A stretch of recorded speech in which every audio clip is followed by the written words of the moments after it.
Psalm 23. The Lord is my shepherd, I lack nothing. He makes me lie down in green pastures. He leads me beside quiet waters. He refreshes my soul. He guides me along the right paths for his name's sake. Even though I walk through the darkest valley, I will fear no evil, for you are with me. Your rod and your staff, they comfort me. You prepare a table before me in the presence of my enemies. You anoint my head with oil. My cup overflows. Surely your goodness and love will follow me all the days of my life, and I will dwell in the house of the Lord forever. Psalm 77. I cried out to God for help. I cried out to God to hear me. When I was in distress, I sought the Lord. At night I stretched out untiring hands, and I would not be comforted. I remembered you, God, and I groaned. I meditated, and my spirit grew faint. You kept my eyes from closing. I was too troubled to speak. I thought about the former days, the years of long ago. I remembered my songs in the night. My heart meditated, and my spirit asked, will the Lord reject forever? Will he never show his favor again? Has his unfailing love vanished forever? Has his promise failed for all time? Has God forgotten to be merciful? Has he in anger withheld his compassion? Then I thought, to this I will appeal. The years when the Most High stretched out his right hand. I will remember the deeds of the Lord. Yes, I will remember your miracles of long ago. I will consider all your works and meditate on all your mighty deeds. Your ways, God, are holy. What God is as great as our God?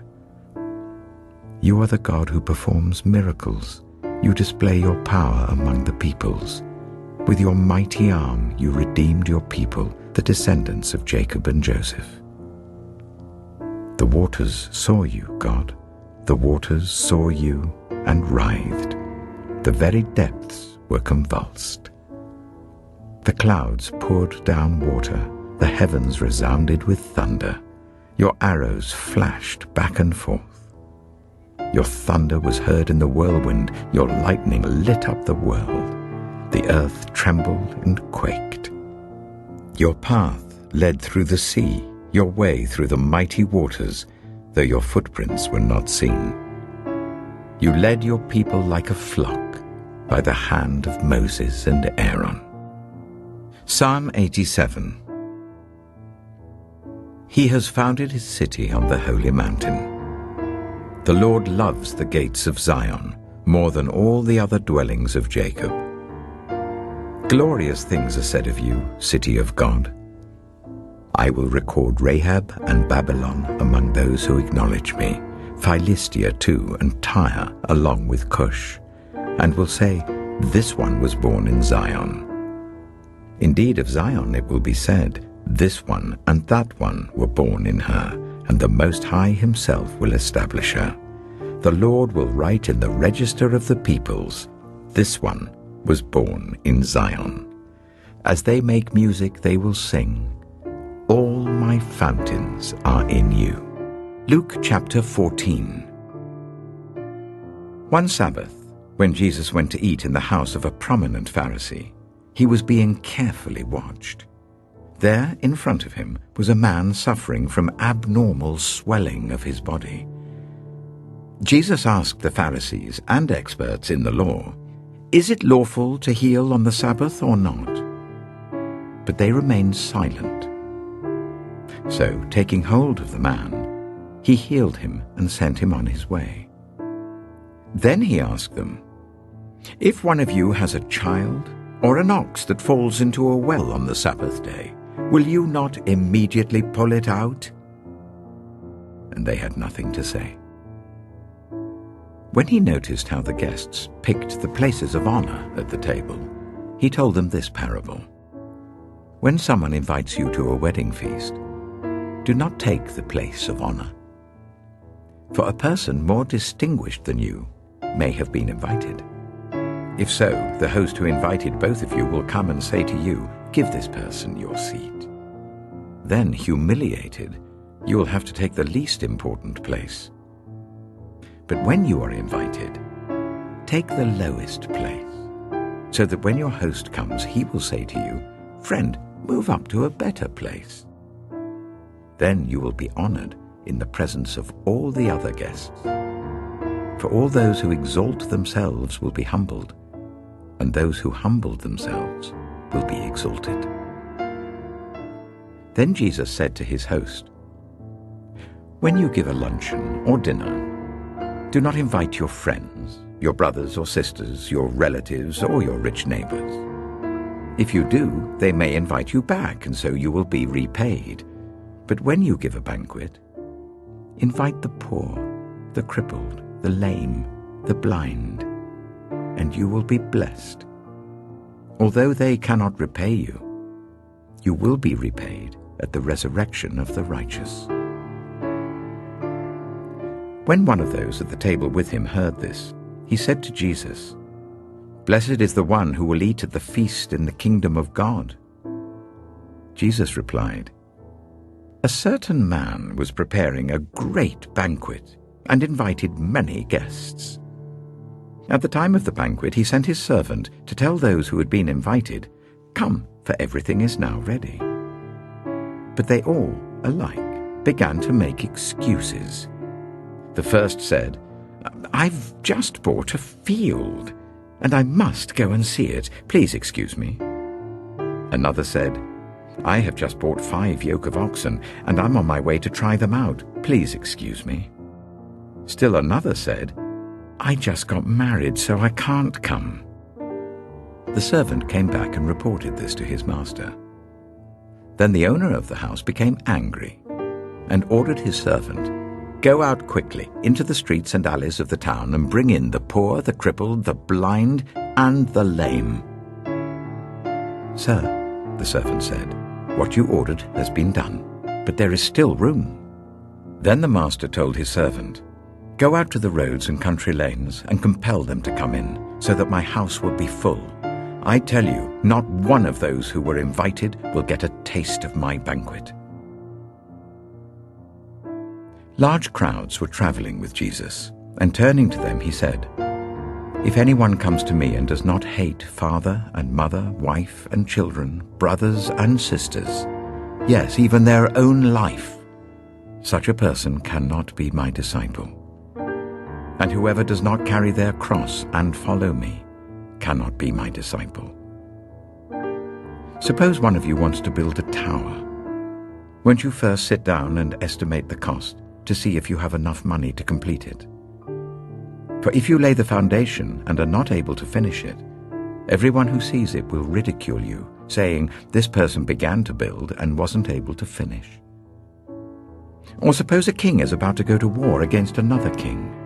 Won't he first sit down and consider whether he's able, with 10,000 men, to oppose the one coming against him with 20,000? If he is not able, he will send a delegation while the other is still a long way off, and will ask for terms of peace. In the same way, those of you who do not give up everything you have cannot be my disciples.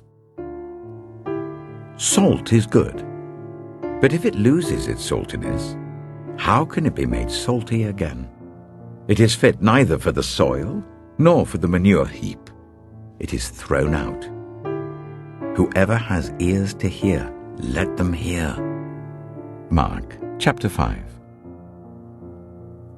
They went across the lake to the region of the Gerasenes.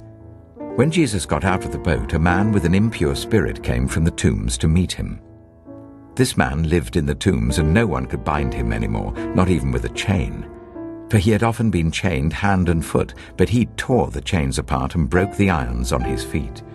No one was strong enough to subdue him. Night and day, among the tombs and in the hills, he would cry out and cut himself with stones. When he saw Jesus from a distance, he ran and fell on his knees in front of him. He shouted at the top of his voice, "What do you want with me, Jesus, Son of the Most High God? In God's name, don't torture me." For Jesus had said to him, "Come out of this man, you impure spirit." Then Jesus asked him, "What is your name?" "My name is Legion," he replied, "for we are many." And he begged Jesus again and again not to send them out of the area. A large herd of pigs was feeding on the nearby hillside. The demons begged Jesus, "Send us among the pigs. Allow us to go into them." He gave them permission, and the impure spirits came out and went into the pigs. The herd, about 2,000 in number, rushed down the steep bank into the lake and were drowned. Those tending the pigs ran off and reported this in the town and the countryside. And the people went out to see what had happened. When they came to Jesus, they saw the man who had been possessed by the legion of demons sitting there, dressed, and in his right mind. And they were afraid. Those who had seen it told the people what had happened to the demon-possessed man, and told about the pigs as well. Then the people began to plead with Jesus to leave their region. As Jesus was getting into the boat, the man who had been demon-possessed begged to go with him. Jesus did not let him, but said, "Go home to your own people and tell them how much the Lord has done for you and how he has had mercy on you." So the man went away and began to tell in the Decapolis how much Jesus had done for him, and all the people were amazed. When Jesus had again crossed over by boat to the other side of the lake, a large crowd gathered round him while he was by the lake. Then one of the synagogue leaders, named Jairus, came, and when he saw Jesus, he fell at his feet. He pleaded earnestly with him, "My little daughter is dying. Please come and put your hands on her, so that she will be healed and live." So Jesus went with him. A large crowd followed and pressed round him. And a woman was there who had been subject to bleeding for 12 years. She had suffered a great deal under the care of many doctors and had spent all she had. Yet instead of getting better, she grew worse. When she heard about Jesus, she came up behind him in the crowd and touched his cloak, because she thought, "If I just touch his clothes, I will be healed." Immediately, her bleeding stopped, and she felt in her body that she was freed from her suffering. At once, Jesus realized that power had gone out from him. He turned round in the crowd and asked, "Who touched my clothes?" "You see the people crowding against you," his disciples answered, "and yet you can ask, 'Who touched me?'" But Jesus kept looking around to see who had done it. Then the woman, knowing what had happened to her, came and fell at his feet, and trembling with fear, told him the whole truth. He said to her, "Daughter, your faith has healed you. Go in peace and be freed from your suffering." While Jesus was still speaking, some people came from the house of Jairus, the synagogue leader. "Your daughter is dead," they said. "Why bother the teacher anymore?" Overhearing what they said, Jesus told him, "Don't be afraid. Just believe." He did not let anyone follow him except Peter, James, and John, the brother of James.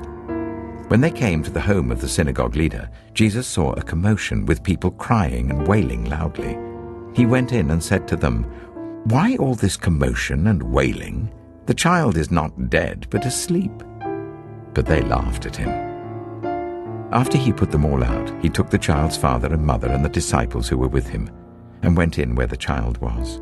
He took her by the hand and said to her, "Talitha kum," which means, "Little girl, I say to you, get up."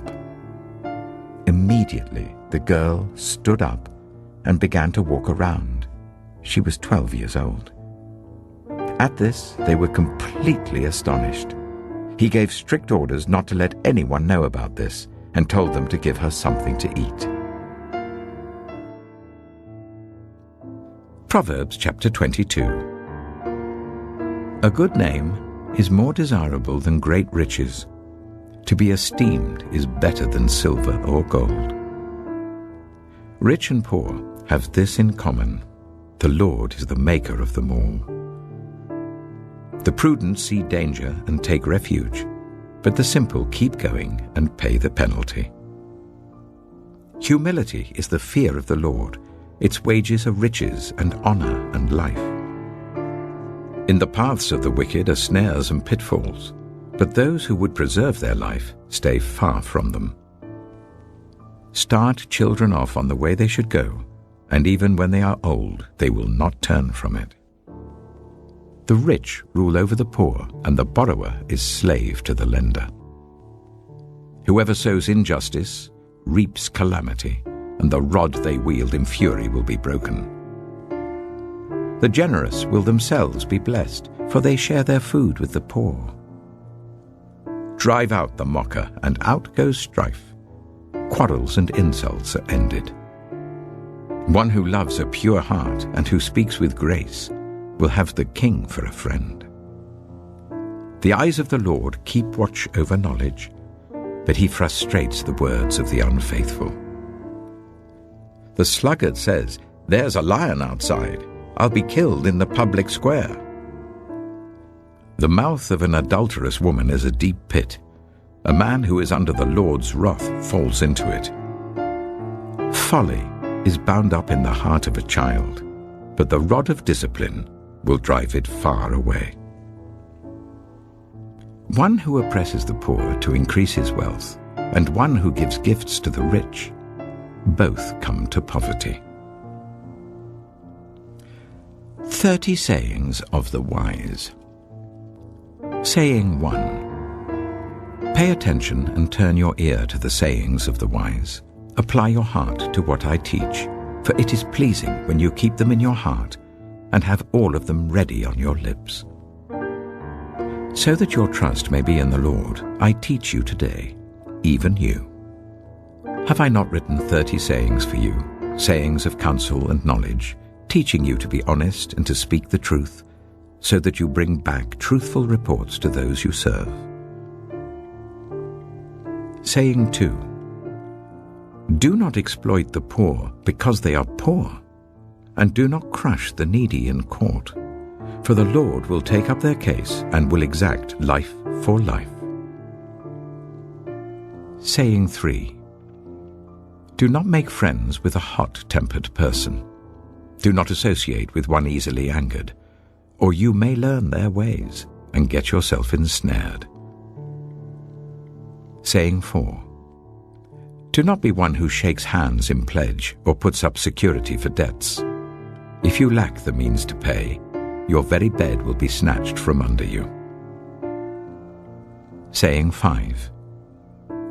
Do not move an ancient boundary stone set up by your ancestors. Saying 6. Do you see someone skilled in their work? They will serve before kings. They will not serve before officials of low rank. Ecclesiastes chapter 10. As dead flies give perfume a bad smell, so a little folly outweighs wisdom and honor. The heart of the wise inclines to the right, but the heart of the fool to the left. Even as fools walk along the road, they lack sense and show everyone how stupid they are. If a ruler's anger rises against you, do not leave your post. Calmness can lay great offenses to rest. There is an evil I have seen under the sun, the sort of error that arises from a ruler. Fools are put in many high positions, while the rich occupy the low ones. I have seen slaves on horseback, while princes go on foot like slaves. Whoever digs a pit may fall into it. Whoever breaks through a wall may be bitten by a snake. Whoever quarries stones may be injured by them. Whoever splits logs may be endangered by them. If the axe is dull and its edge unsharpened, more strength is needed, but skill will bring success. If a snake bites before it is charmed, the charmer receives no fee. Words from the mouth of the wise are gracious, but fools are consumed by their own lips. At the beginning their words are folly, at the end they are wicked madness, and fools multiply words. No one knows what is coming. Who can tell someone else what will happen after them? The toil of fools wearies them. They do not know the way to town. Woe to the land whose king was a servant and whose princes feast in the morning. Blessed is the land whose king is of noble birth and whose princes eat at a proper time, for strength and not for drunkenness. Through laziness the rafters sag. Because of idle hands the house leaks. A feast is made for laughter, wine makes life merry, and money is the answer for everything. Do not revile the king even in your thoughts, or curse the rich in your bedroom, because a bird in the sky may carry your words, and a bird on the wing may report what you say. John chapter 9. As he went along, he saw a man blind from birth. His disciples asked him, "Rabbi, who sinned, this man or his parents, that he was born blind?" "Neither this man nor his parents sinned," said Jesus. "But this happened so that the works of God might be displayed in him. As long as it is day, we must do the works of him who sent me. Night is coming when no one can work. While I am in the world, I am the light of the world." After saying this, he spat on the ground, made some mud with the saliva, and put it on the man's eyes. "Go," he told him, "wash in the pool of Siloam." This word means sent. So the man went and washed, and came home seeing. His neighbors, and those who had formerly seen him begging, asked, "Isn't this the same man who used to sit and beg?" Some claimed that he was. Others said, "No, he only looks like him." But he himself insisted, "I am the man." "How then were your eyes opened?" they asked. He replied, "The man they called Jesus made some mud and put it on my eyes. He told me to go to Siloam and wash. So I went and washed, and then I could see." "Where is this man?" they asked him. "I don't know," he said. They brought to the Pharisees the man who had been blind. Now the day on which Jesus had made the mud and opened the man's eyes was a Sabbath. Therefore the Pharisees also asked him how he had received his sight. "He put mud on my eyes," the man replied, "and I washed, and now I see." Some of the Pharisees said, "This man is not from God, for he does not keep the Sabbath." But others asked, "How can a sinner perform such signs?" So they were divided. Then they turned again to the blind man. "What have you to say about him? It was your eyes he opened." The man replied, "He is a prophet." They still didn't believe that he had been blind and had received his sight until they sent for the man's parents. "Is this your son?" they asked. "Is this the one you say was born blind? How is it that now he can see?" "We know he is our son," the parents answered, "and we know he was born blind. But how he can see now or who opened his eyes, we don't know. Ask him, he's of age. He'll speak for himself." His parents said this because they were afraid of the Jewish leaders, who already had decided that anyone who acknowledged that Jesus was the Messiah would be put out of the synagogue. That was why his parents said, "He is of age, ask him." A second time they summoned the man who had been blind. "Give glory to God by telling the truth," they said. "We know this man is a sinner." He replied, "Whether he is a sinner or not, I don't know. One thing I do know, I was blind, but now I see."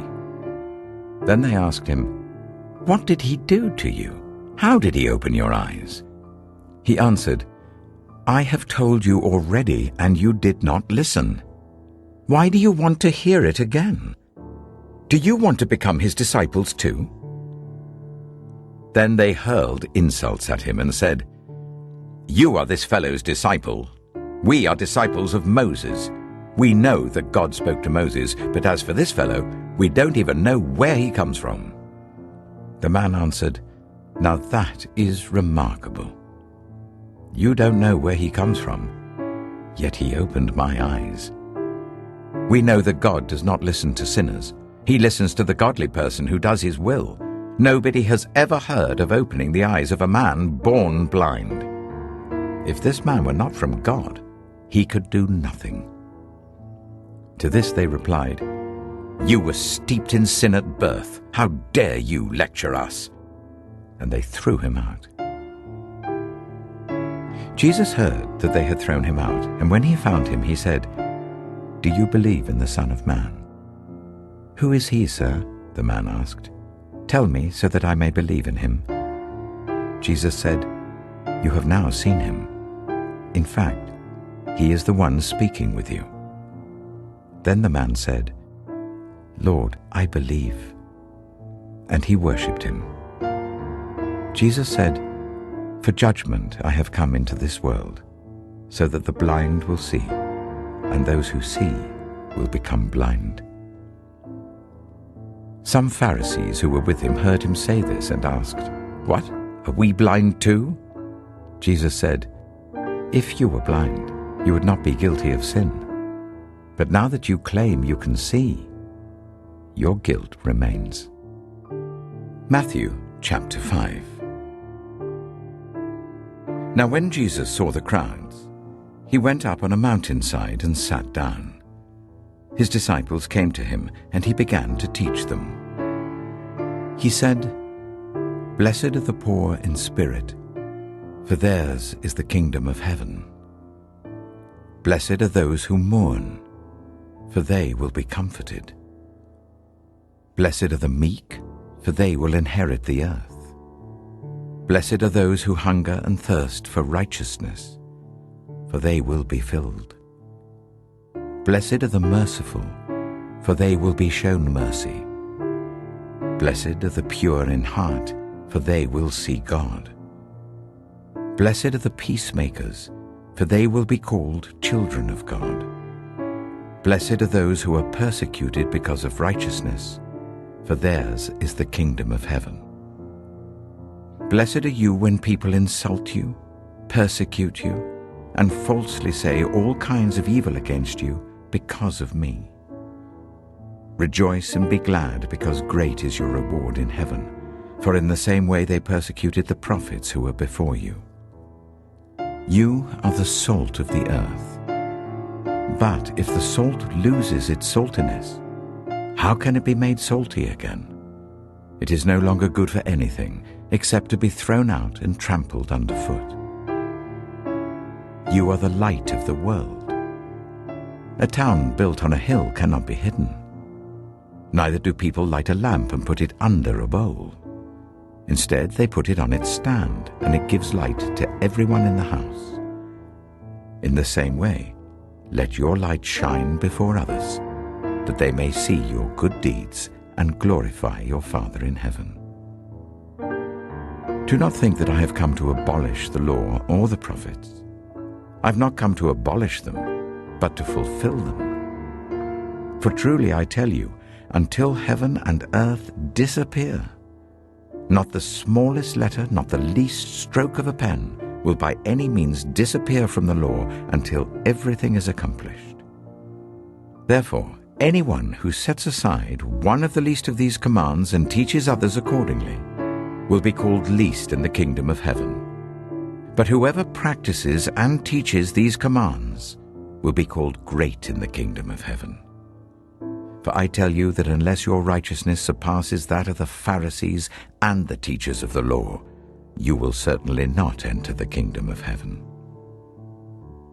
You have heard that it was said to the people long ago, "You shall not murder, and anyone who murders will be subject to judgment."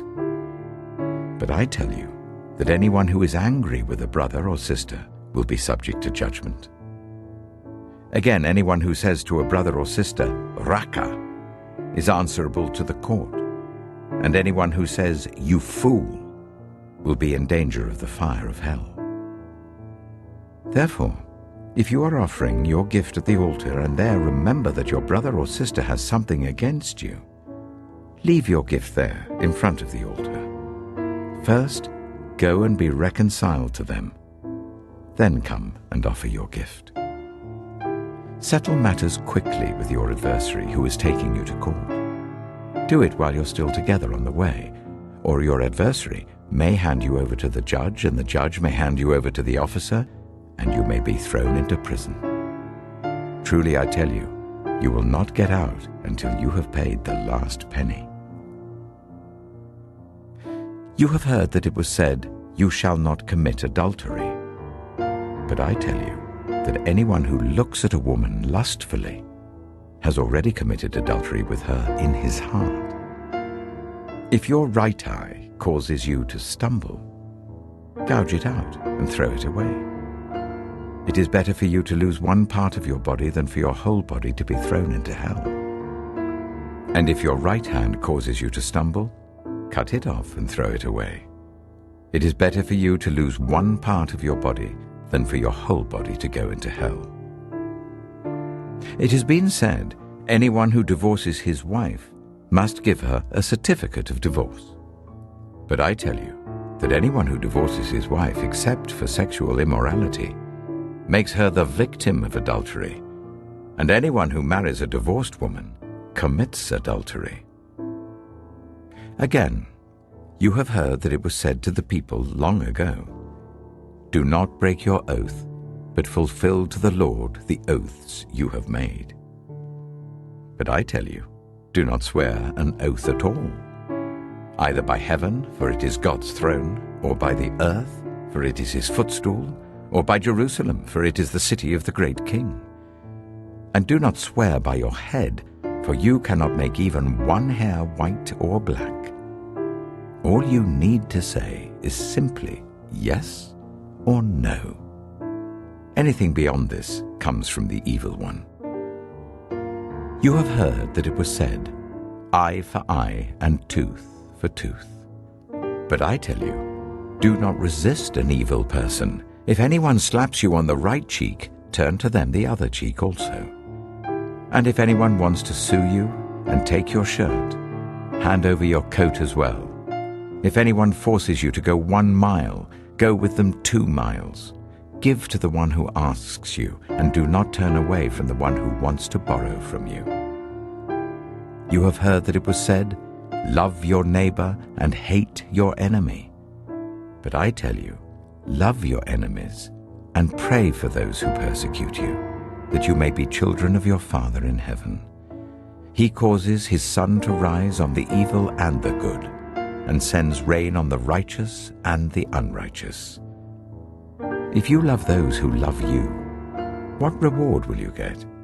Are not even the tax collectors doing that? And if you greet only your own people, what are you doing more than others? Do not even pagans do that? Be perfect, therefore, as your heavenly Father is perfect.